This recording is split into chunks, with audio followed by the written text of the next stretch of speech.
All right, we're continuing our study of hermeneutics. We are ready for lesson number 13, which deals with figurative language. And so we're going to talk a little while about figurative language this week and next week. But I remind you that we have before us a challenge to be reading 1st, 2nd, and 3rd John, and hopefully you're keeping up with that. And that challenge will continue after not just this passage, but when we're through studying that next week or next month, reading that you'll pick another passage you'll read a lot, if it's nothing but the text that we'll be studying for the following week or whatever, that you'll read it multiple times and see the value of that. We'll talk more about that toward the end of this trimester. We are ready for lesson number 13, which is figurative language. The first of those, we're going to deal with it next week as well. We're going to divide this in two studies. To tell you a little bit about where we're going to deal with the 15th lesson on April 12th, Apocalyptic Literature and Numbers. So we won't get into that in these two. We'll touch on it some, but to the nature of apocalyptic literature, such as the book of Revelation and sections of Daniel and Zechariah and parts of Ezekiel. Those apocalyptic sections of the Bible and Numbers, we'll deal with what's the significance of the number 7, what's the significance of the number 10, those kinds of things. We'll talk about that.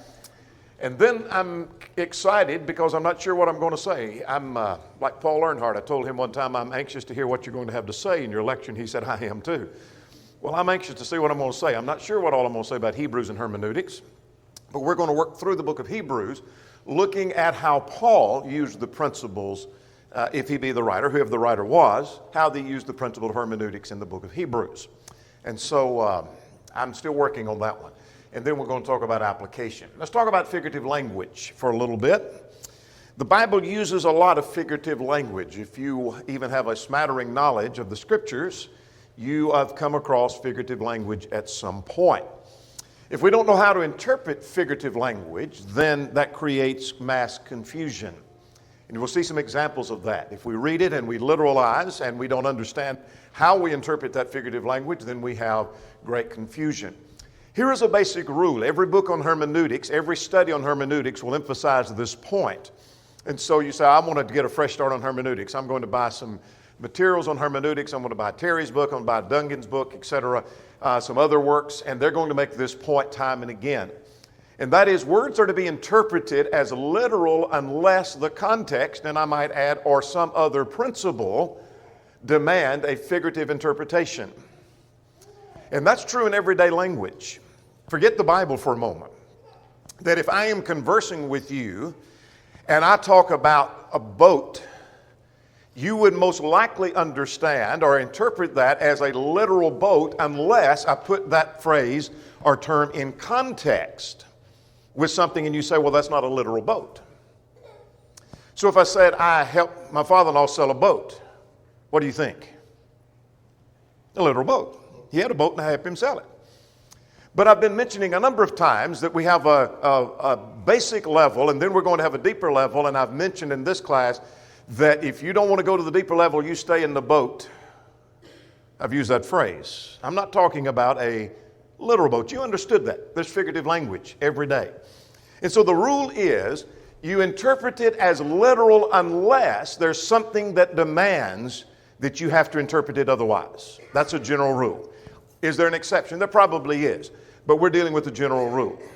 And so I take a text, I'm to understand it as literal, and then there's going to be some times where I can't take this as literal. I've got to do something with that.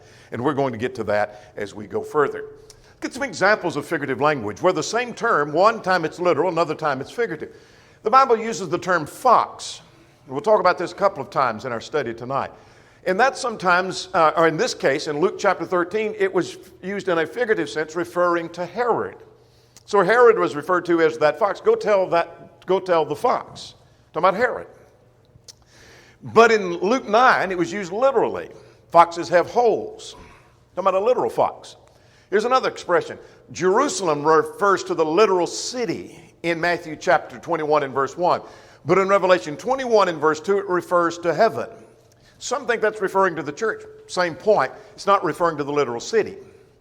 So Jerusalem there does not refer to the literal city of Jerusalem. That's all I want you to see. All right, here's another term. The term blood Jesus shed his blood. There came out blood and water when he pierced his side, John 19. That literally refers to what was shed. But in Matthew chapter 26 and verse 28, it obviously has reference to the fruit of the vine, and we'll see that later in the latter part of our study when we look at our question for tonight. I'm just giving some examples of figurative language. Let's give some other introductory things, and then we're going to get rolling into some examples of figurative language. Here are a couple of extremes when it comes to figurative language. Remember, we talked about in commentaries, the use of commentaries, there are extremes, and we've got to somewhere between those two extremes. When it comes to figurative language, there are two extremes. One, on the one side, makes everything literal. Everything in the Bible is to be taken literally. And this view seems in the mind of some to be a very conservative view. We're conservative-minded. We think of ourselves as being conservative, and I want to take the Lord for what he says, and the Lord means what he says. And if he said it this way, then that's what it is. And so they think they're doing the Lord a favor, or they think they're being true to the word by making everything literal. I'm going to take the Lord for what he said. It's what he said, and that's what he means. All right, let's try that on for size. Let's turn to Matthew chapter 18 and in verse 8. And let's see how that works. Let's just take the view, let's just suppose for a moment that we're going to take everything literal. There is no expression, there is no figurative language. It doesn't have some kind of meaning other than the literal. So if your hand or foot causes you to sin, what are you going to do? Cut it off, all right? Take everything literal now. That's the interpretation we're taking. Then we've got to literally cut our hands off and our feet off. Is that what he's saying? Well, if that's the view we take, that's what we're going to have to do. We'll say more about that in a moment. The other end of the spectrum is everything is spiritualized. And this is the allegorical approach to the text.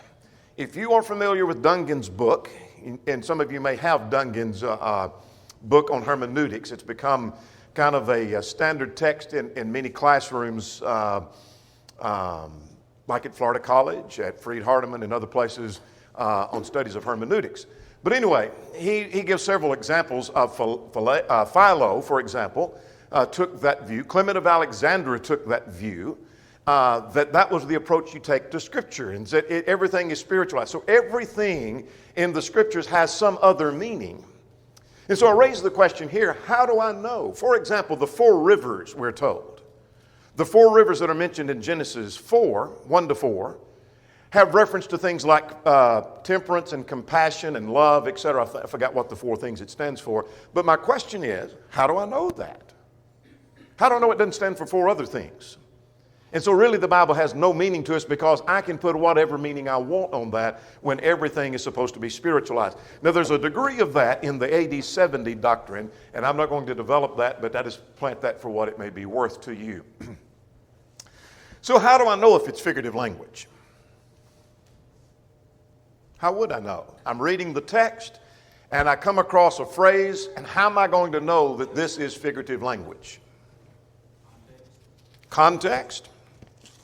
All right. What else could I say?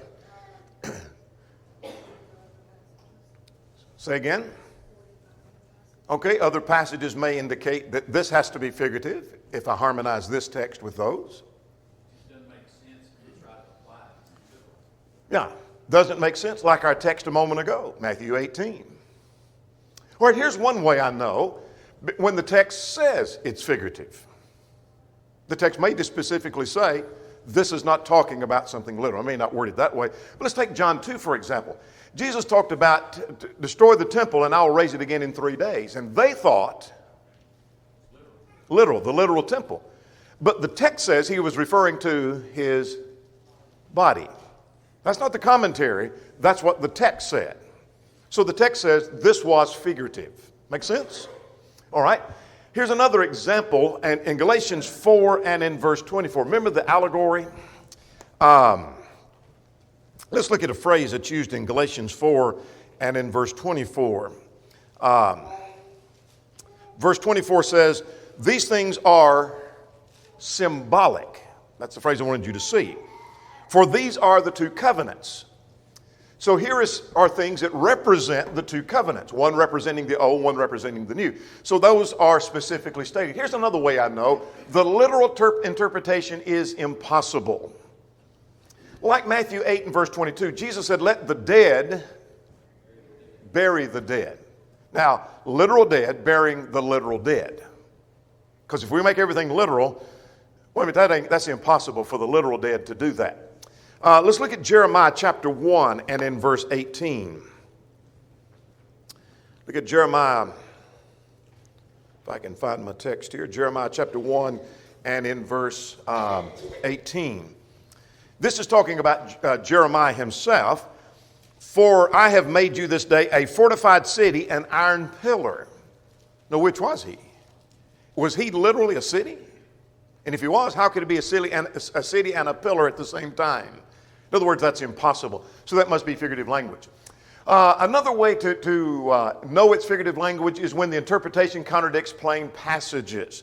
Revelation 7 talks about the saving of the 144,000. That means it's not open to everybody. So that contradicts any passage that says salvation is available to all men, if it's limited to the 144,000. Sometimes something is said in mockery or sarcasm. For example, when your kid does something really, really dumb, what do we say to them? That was really smart. Well, we don't mean it's literally really smart. We mean it was dumb. You mean that was sarcasm. Well, let's look at 2 Corinthians 11 and in verse 9. Look at 2 Corinthians. If you find it, you tell me what you see there that's sarcastic. 19 instead of 9, I'm sorry.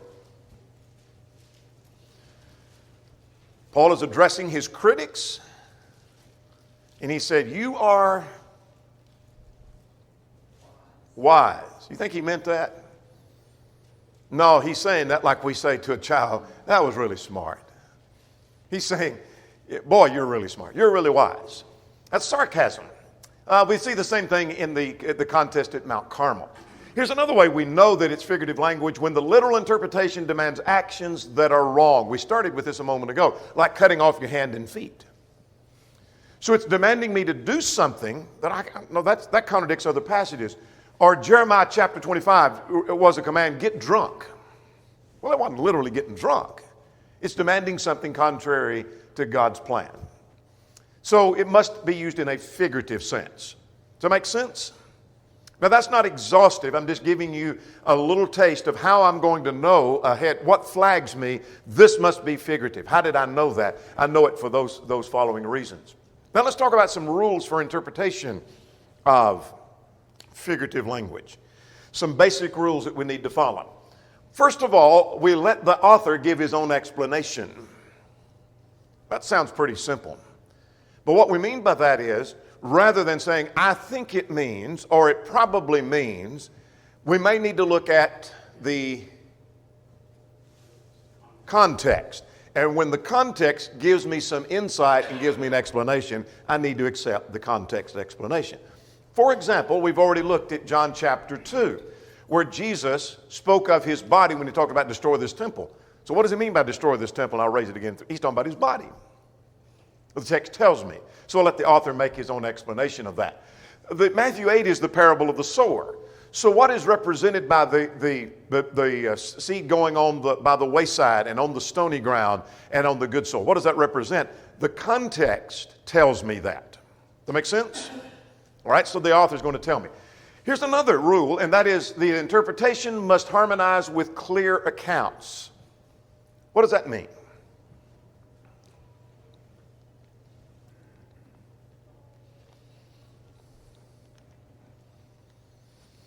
So here's a passage that it must be figurative, I know it is, but how I interpret that, the interpretation I put up on it, must harmonize with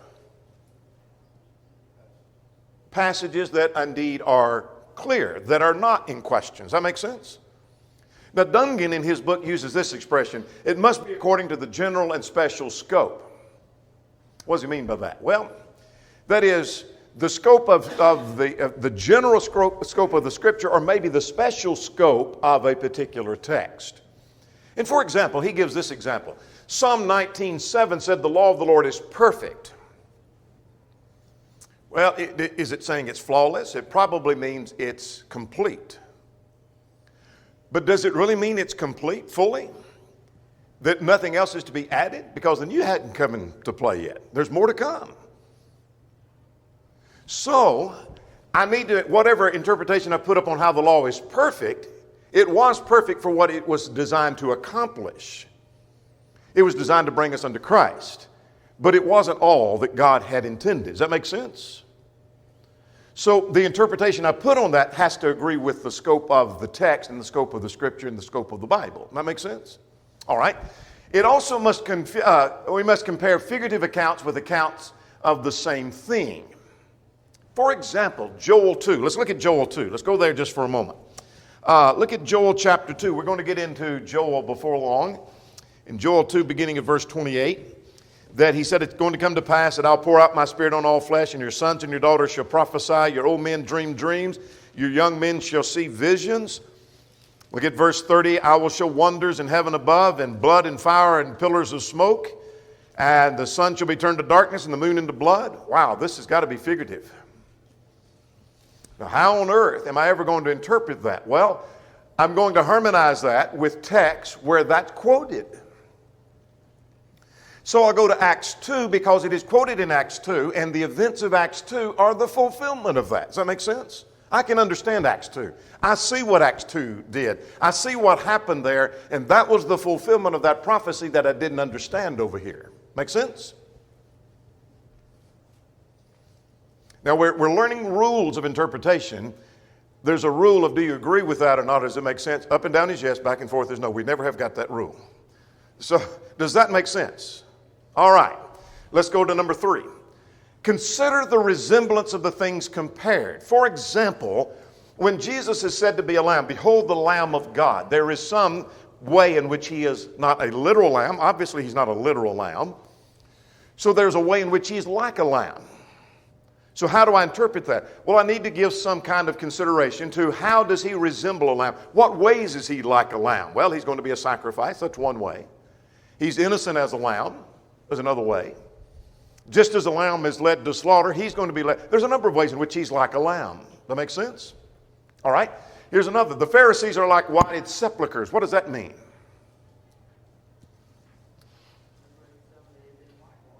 Yeah, they've been whitewashed, and while there's corruption on the inside, on the outside, they look good. But they're like unto that. So what is the comparison? All right? Same thing with Herod as a fox that we've already talked about. Here's number 4. This is especially true in parables. And that is, I need to be careful not to press too many points of analogy. What does that mean? Not everything stands for something else. Good comment. That is, the parable of the sower, for example, that there's an explanation given. The seed represents this, the sower goes forth, et cetera, and here's what the good ground and this ground represents. So I can't take everything mentioned in the parable and say, I think it represents X, Y, Z, because that wasn't explained in that text. There's usually a general thrust of a text, and so I'm not to press it beyond the intended purpose of that, and usually the context will bear that out with the parable. Number 5 is remember, figures do not always have the same meaning. Or words don't always have the same meaning. Like the word logos. That's the word for word. So you come across in your scriptures, you're reading across, and it says that in the beginning was the Word, and the Word was with God, John 1. That's logos. That's the same word that's translated when it talks about the word that is spoken. The gospel is called the Word. Same word for when we talk about the word of man, that man says a word. It's not the word of God. It may be a bad word. It's a logos. So the word logos doesn't always mean the same thing. So if I find out the word logos means Christ in John 1, and I try to make it mean that every time I see logos, I do an injustice to the text. Make sense? All right. Now, I want to just briefly touch on this because the time is getting away. What's the purpose of figurative language? You tell me. Suppose you have a friend with you and you've just introduced them to Bible study, and your friend says, I don't get it. Why doesn't the Bible just talk in plain language? Why does it ever say anything figurative? What would be your answer? All right, sometimes it illustrates. Sometimes it enhances and helps us understand because of the comparison. It can drive the point in the degree of importance that is associated with that point. All right, it drives a point home sometimes.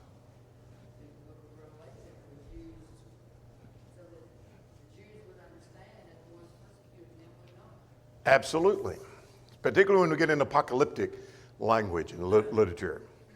If I said about somebody, we do this in everyday language. I may talk about somebody that I don't trust, and I said, man, she's a snake in the grass. You ever heard that? You automatically know I'm not talking literally. But why didn't I just say she is dangerous and not to be trusted and could hurt you? Because, you finish my sentence, I use that expression because, bingo, say it again louder, everybody can hear. Yes. Herod is a fox. It didn't tell me all the things, but it tells me a whole lot, didn't it, in that expression. And so we see that with several of the figures of speech. Now, here's where we're going to go. I just listed 3 here. In fact, I borrowed those from James Toll in his work. That it emphasizes a thought. Sometimes it enhances and clarifies. Sometimes there is a comparison to be made. Jesus is a vine. That's figurative language. And ye are the branches. That's figurative language. You're not literally branches. He's not literally a vine. But he's like unto that. All right. Now let's get underway here. We're going to look at 6 things. Only 3 of these tonight. Maybe only 2. I don't know how far we're going to get. But we're going to get no further than metonymy. We're going to look at a metaphor. What a metaphor is, a simile, metonymy, synecdoche, hyperbole, and irony, or sarcasm. The Bible is filled with sarcasm. You think there's no place for sarcasm, but then you're going to have to strike several scriptures because there's divine sarcasm. Like we just noted in 2 Corinthians a moment ago, you are wise, and meaning that you're really unwise is what it meant. We'll add at the end of next week, we're going to add several other figures of speech and introduce them, though we're not going to develop them fully. So let's start with a metaphor and define a metaphor. So let's talk about what a metaphor is. A metaphor is defined as a comparison between 2 ideas or objects where the likeness is implied and not specifically stated. Now, you're familiar with metaphors, whether you're familiar with that's what you call that. You're familiar with similes. You are familiar with metonymy. And you say, I don't even know what all those words mean. You are familiar with those. When you read the scriptures, you know that that's a figure of speech. But we're going to talk about what they mean. So a metaphor, again, is a comparison between 2 ideas or 2 objects where the likeness is implied and not specifically stated. If someone pulls out a picture, pretending this is a picture, and I said, this is my mother. Is this literally my mother? No. It's the likeness of my mother. Does that make sense? But you know that that's not my mother. If I showed you a picture of my horse and I said, here is my horse, and then I stick it in my pocket, would you tell people I carry my horse in my pocket? Not at all. Or we may use this expression, look at a map and say, this is the United States. That's the United States? I thought it covered more territory than on that little 8.5 by 11 inch piece of paper. Well, we understand that. So let's look at some examples of that. The 7 kind are 7 years, Genesis 41. I'm just going to introduce several and just quickly hit one and then go to another. And you may have some you want to add to this.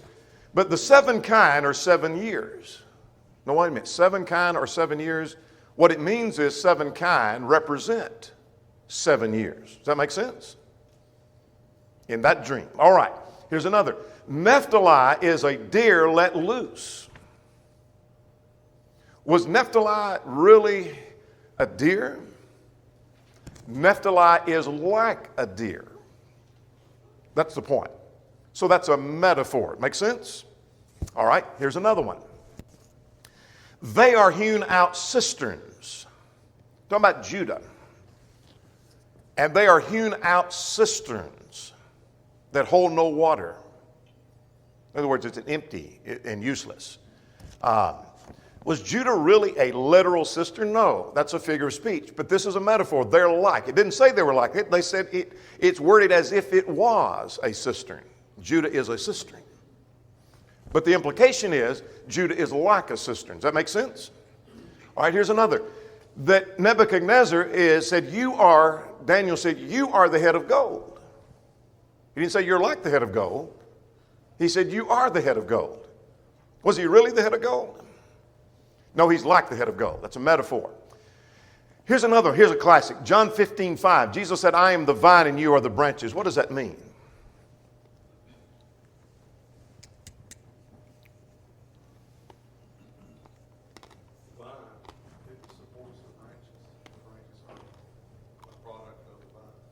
All right?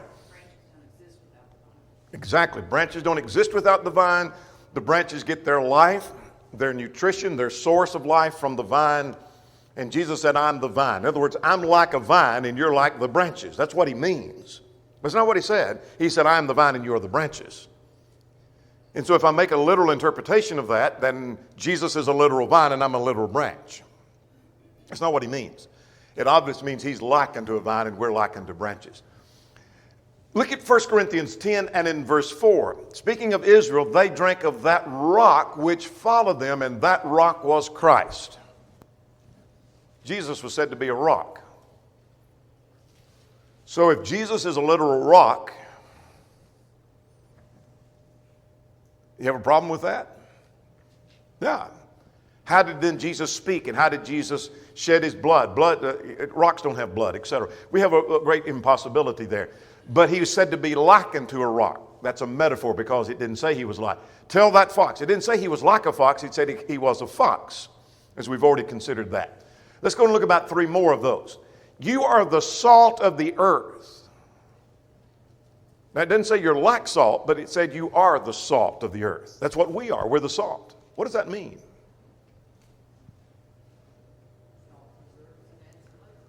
All right, salt preserves and adds flavor, and so we're like this. It has to do with influence. It has an influence. It preserves, it adds flavor. There's an influence that you have, like unto salt. But it didn't use the word like. That would have been a simile. This is a metaphor. It says you are salt. But the implication is you're like unto that. Now, let's go to another one. Jesus said, I am the door. John 10:9. What does that mean? Is he literally a door that got hinges and a latch? He provides access to the Father. Yeah, he provides access. There is the terms of entrance. Here's how you get to the Father, going through the door. I am the door. And so he has access to the Father, exactly. But he's like a door. That's the point. But that's the nature of a metaphor, is it implies there is a likeness, but it doesn't state they're like. It's implied by saying it is that. That's the nature of a metaphor. Let's notice one more. Jesus said, I am bread. I'm the bread. He didn't say I'm like bread. He said, I am the bread. What does that mean? Obviously, it's not literal bread. How can he be literal bread and literal door? And a literal vine. He's a literal vine, literal door, literal bread. That doesn't work. How is he like bread? Provides life. Yeah, it's nutrition. So he's like the bread, and so he provides life. In fact, in another text, he talks about being the bread of life. All right, does a metaphor make sense to you? You may not know 3 months from now this is a metaphor, but you'll know this is because it says, I am the bread, I am the door, or he is a fox, etc. That's not to be taken literal. Make sense? Donnie, my kids sometimes struggle with some figurative language in school because you use the metaphor simile by using something that you expect your reader to be familiar with, and you're explaining the unfamiliar. So you're giving them something familiar to tie to something unfamiliar so they learn that. The problem is sometimes they don't know the familiar. Like you just use kind. Yeah. That there was somebody in here that was like, yeah, I'm not sure what that is. Yeah. Salt, like we don't, like the salt that they're talking about is not the salt and the salt shaker. That, we don't preserve our food that way. So sometimes you've got to study and figure out what's being compared so that you get the comparison. That's a good point. And because the term, like salt is a classic example, we think of table salt, and that's not exactly the picture that's being given. And that's where we go back to last week's lesson. Maybe a commentator could give me some historical or cultural insight that now I understand that comparison. I got that. I didn't understand that historical perspective. What kids do is when they run into something like that, they just keep going. And what I keep telling them is, find out what that means. If you don't understand what it means, don't just keep reading. If it doesn't make sense to you, if you're reading it and you're like, why would salt be? Yeah. Do something about that. Yeah. And just Stop and do some work on that. Good point. Any questions or comments on metaphors? Yes, sir. The one that I think of is Jesus instituting the Lord's Supper, saying, "This eat is my body. This bread is my body." He doesn't say it's like my body. It is, It's yeah. my body. Yes. And obviously he's not talking about this as his literal body because his body's still alive. They're not eating his body nor drinking his blood. Good point. We'll get to that more hopefully in just a moment. Let's talk about a simile. Let's define a simile. A simile is that same comparison between two ideas or objects where the likeness is stated explicitly. A metaphor says, I am a door. It doesn't say I'm like a door. I'm a door. But in a simile, it's different from a metaphor. A metaphor says one thing is another. A simile says one thing is like another. So let's look at some examples. Let's go to Isaiah chapter 29 for a moment. In Isaiah 29, this is talking about how Jerusalem is involved in blind formalism. The whole context is dealing with that. And their deliverance is like waking out of a dream. So look at verse 8. It is even as when a hungry man dreams, he looks and eats, but he awakes and he's found empty. In other words, it's like being waken out of a bad dream. What you thought was happening is not really happening. So I won't get into the whole explanation of the text, but notice the language, it's as a man dreams, is what the text said. It's not that this is a dream, this is as a man dreams. That's a simile. All right, let's notice another one, if I can find my remote. The Pharisees are like whited tombs. We've already covered some of that to some degree. The sinner is like Israel, or like a sheep gone astray. Those who are in sin are like sheep gone astray. They're not sheep gone astray, they're like sheep gone astray was the wording. Very similar to a metaphor, just a little bit different. This one's quite interesting. Jeremiah 4 and in verse 4, God talks about his wrath. Turn there quickly if you can. Circumcise yourselves to the Lord and take away the foreskins of your hearts. There's some figurative language there. You men of Judah, inhabitants of Jerusalem, lest my fury come forth like fire. My wrath or my fury is like fire. Now he could have said my fury is fire, but he said it's like fire. Simile. The Spirit descended as a dove. Didn't say it was a dove, but it was as a dove. It was like a dove. Look at Luke chapter 7 and verse 32. They were like children, not that they were children. I'm more interested in the last two of these. Like in the tongues were not tongues of fire, but they were like as of fire. That's interesting. Tongue like as of fire appeared upon each one of them. Did it look like fire? Perhaps, but they were tongues like fire, the text says. There is a comparison. And then nations are compared as grass. It didn't say nations are grass. They are as grass. Does that make sense? So do we see that here we're talking about things that are, there's a comparison made between two things or two objects. And in one case, a metaphor says they are that. The other says it's like that. All right, I want to work one more in, and then we'll try to get to our assignment for tonight. Let's see if we can talk about metonymy. I'd like to cover that if we can. What is metonymy? Metonymy means literally a change in name.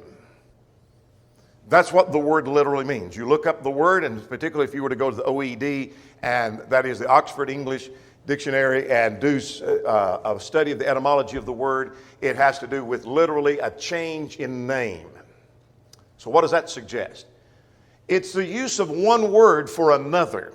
such as the cause being mentioned for the effect, or the effect for the cause, or the container for the contents. Now that's what we're talking about. For example, some of you ladies set a good table. Is that talking about the literal table? No, it's not talking about the literal table. You're talking about the food. Boy, she had a good table. We went to her house for a visit, and she had a good table. Maybe people don't use, but I've heard that expression in years past. She had a great table, meaning she had great food. What was on the table? That's metonymy. Here's another one. You may drink a cup, you may drink a glass, but you're talking about drinking the contents. The doctor asks you, do you drink any caffeine? And you say, well, I consume 2 cups a day. 2 cups? Were they glass or plastic? Or paper? No. It wasn't the literal cup. I'm talking about the contents of that. That's metonymy. That's metonymy. A delicious plate. I'm talking about the food on the plate. That's metonymy. Does that make sense? All right. Let's look at some examples. Let's quickly get some of these, and then we're going to make some sense of this in our question. I want to skip that one in the interest of time. We call on the name of the Lord, Psalm 105, Romans chapter 10, 13. Now, that's not literally calling on the name. It's calling upon the person, because the name stands for the person. Does that make sense? All right, here's another. Jacob would be devoured. Not literally Jacob, but Jacob is the name being used for the descendants and for the land. Does that make sense? But this one is a classic right here. In Luke chapter 16, remember not the parable, but the story of the rich man and Lazarus? That Abraham said, they have Moses and the prophets, let them hear them. Moses and the prophets are dead. So what does it mean here, Moses and the prophets? The writings of Moses and the prophets. And so they're to read Moses. Well, Acts 15, the same thing. They were reading Moses. They weren't reading the man Moses. They're reading what Moses wrote. Does that make sense? So Moses stands for his writings. Here's another class. He took the cup, had reference to the contents. I want to get to that more and get to our question in a moment. This one is interesting to me. Let's look at Revelation 1 and in verse 12. Revelation 1 and 12. I turned to see the voice that spoke with me. I want to ask, has anybody ever seen a voice? I've never seen one. I've heard one, but I've never seen a voice. Notice the wording of the text. He said, I turned to see the voice. What's the voice stand for? The person that was doing, the one who was doing the speaking. That's metonymy. Does that make sense? Now, you know that when you read that text. You may not, as you read that text 3 months from now, you may say, I don't remember what figure of speech. Was it metaphor, metonymy, or simile? But I know you don't see a voice. You can interpret that as figurative language. And that's how you're going to know. Now, this one is very similar to number 4, and that is he was reading Isaiah. The text says, at least some translation says he was reading Isaiah. Was he literally reading Isaiah? Isaiah was a man. Reading Isaiah means he was reading what Isaiah wrote. We might read Shakespeare. Well, you don't really literally read Shakespeare. You're reading what Shakespeare may have written. All right. We've talked about 3 figures of speech. Metonymy. We've talked about simile and metaphor in reverse order. The next time we're going to talk about synecdoche, hyperbole, and irony. And then we're going to throw some others in the end, just some examples of here's 3 or 4 more figures of speech that we can talk about. Now, let's, in the time that remains, any questions on that before we go to our question for tonight?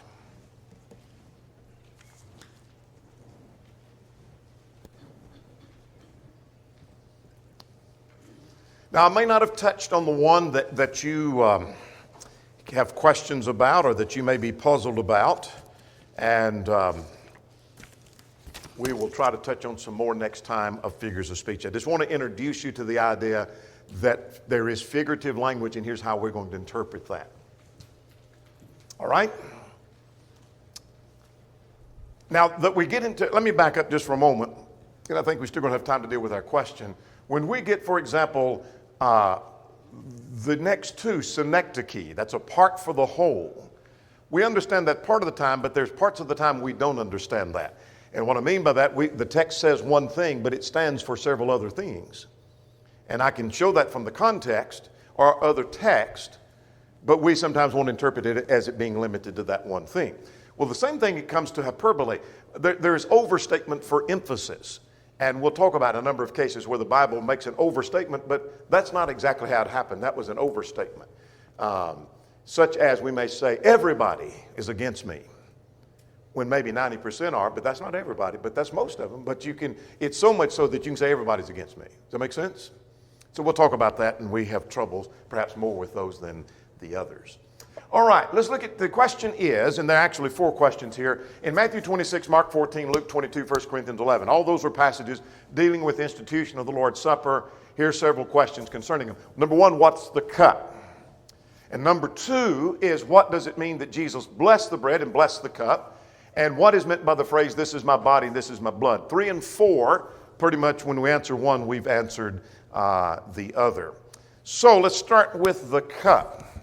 This plays right into our discussion tonight on figurative language. Let's first of all answer why that question is important.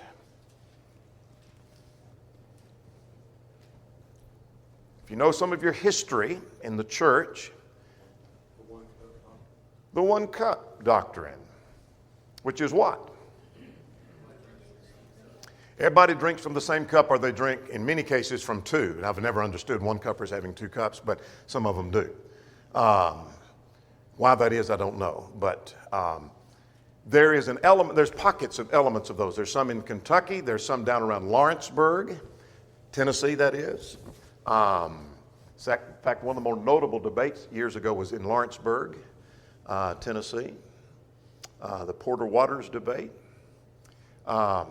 Those brethren are few in number, and yet they're quite influential and powerful. Some of the more powerful advocates of that are dead now, but I want to tell you, I've watched some of them in debate, and they were hard to handle. They were very hard to handle. Skilled men had trouble handling them. They were slick. So if you think you can handle the one-cuppers with just no preparation, good luck, because I'm going to tell you, I've watched it in person and was wishing somebody else could deal with that. But anyway, be that as it may, how do we go about answering that question?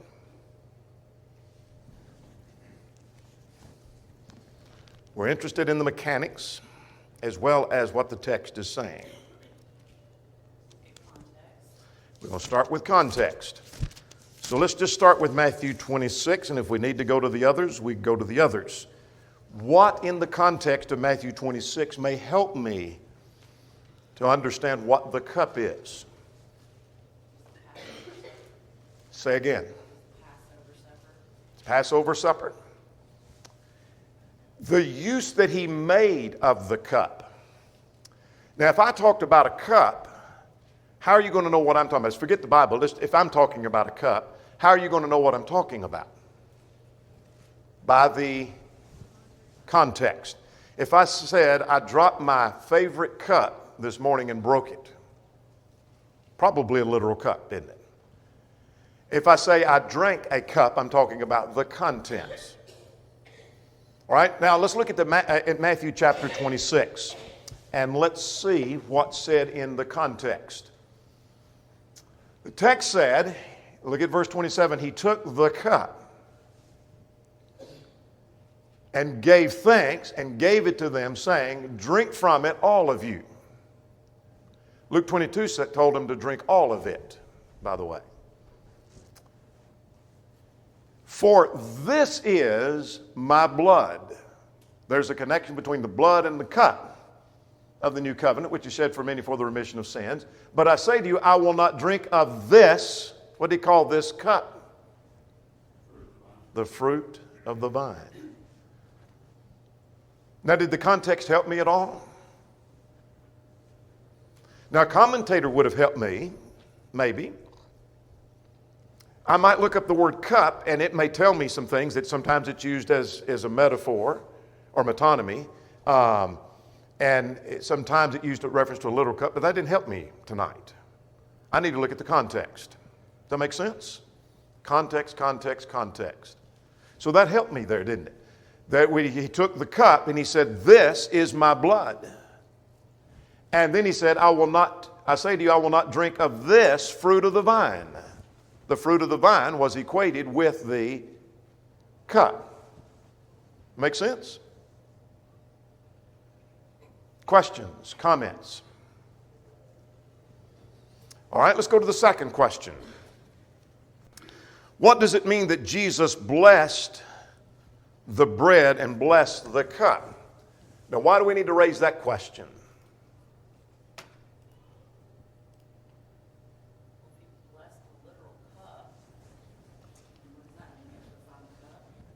All right. We need to define the cup, which we have. We need to raise this. Do you ever hear sometimes somebody wait on the table and but the cup and bless it as we partake of it? You ever hear that? Almost as if we were giving thanks for our food and bless it to the nourishment of our bodies. So the text says in Matthew 26, he took the cup and he blessed it. What does it mean he blessed it? Gave thanks. Why'd you say that? Is that you, Jerry? Is that you say that? Why? Why'd you say that? All right. That is what the word bless means.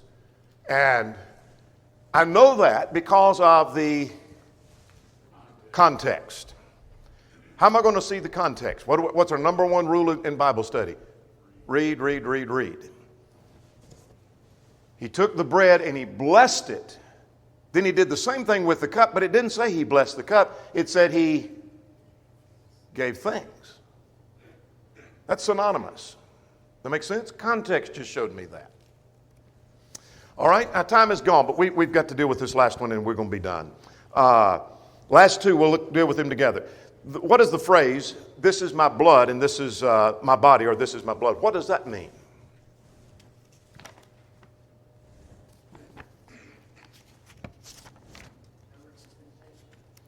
All right. It didn't say representation, did it? I think you're right, but that's not what it said. How do I know?